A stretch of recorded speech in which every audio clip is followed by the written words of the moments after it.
नमस्कार, breakfast news मध्ये आपलं स्वागत आहे। मी आकांक्षा जावडेकर। बोंधू अशोक खरात संदर्भामध्ये आणखी एक धक्कादायक बाब समोर आलेली आहे। बोंधू बाबा अशोक खरातचे आणखी काळे कारनामे हे उघड झालेत। बोंधू खरात आपल्या भक्तांना 1 किलो मधाची बाटली ही 9 लाखांना विकायचा। चिंचोके रबरी साप बनावट खड्यांबरोबरच मध विकून अशोक खरात भक्तांना गंडवायचा। तुर्की मधाच्या नावाखाली खरात भक्तांची फसवणूक करत होता अशी माहिती आता समोर आली आहे। तुर्की मध कामोत्तेजक आणि शक्तिवर्धक असल्याचा दावा करत अशोक खरात अनेक उद्योजक आणि राजकीय नेत्यांना महागड्या दराने मधाची विक्री करत होता। लैंगिक अडचणी घेऊन येणाऱ्यांना तो मधाची विक्री करत असल्याची धक्कादायक बाब ही आता समोर आलेली आहे।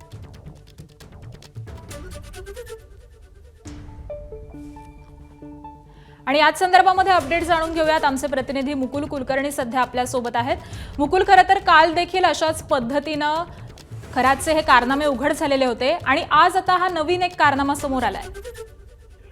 अगदी बरोबर आहे। यामुळे तो किती विकृत मानसिकतेचा गुन्हेगारी प्रवृत्तीचा होता हे लक्षात येते। जे भक्त त्याच्याकडे जात होते त्यांनाच तो गंडा घालायचा आणि लाखो रुपयांची कमाई करत होता। 100 रुपये किलोने मिळणारे चिंचोके तो 1 लाख रुपयाला विकायचा।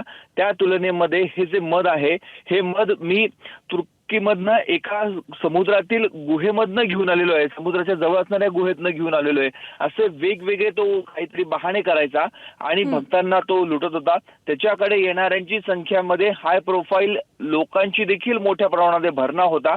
त्यामुळे जसा पुढचा आपल्या समोर ग्राहक बसलेला आहे, जसा भक्त बसलेला आहे, त्या पद्धतीने तो पैशांची मागणी करायचा आणि त्यांची लुबाडणूक करत असल्याचं पुन्हा एकदा उघडकीस येत आहे।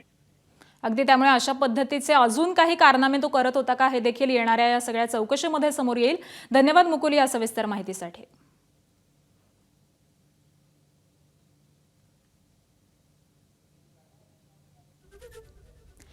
तर खरातचा नवीन कारनामा समोर आलेला आहे। तुर्की मधाच्या नावाखाली तो अनेकांना मध विकायचा आणि हे मध जवळपास 9 लाख रुपयांना तो विक्री करायचा।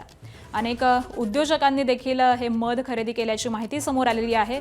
तर अशा पद्धतीने कालपासूनच या बोंधू बाबाचे अनेक कारनामे, अनेक प्रकार हे समोर आलेले आहेत। चिंचोके रबरी साप बनावट खडे यांची देखील तो विक्री करायचा आणि त्याचबरोबर आता तुर्की मधाची देखील तो विक्री करायचा अशी माहिती सध्या समोर येते।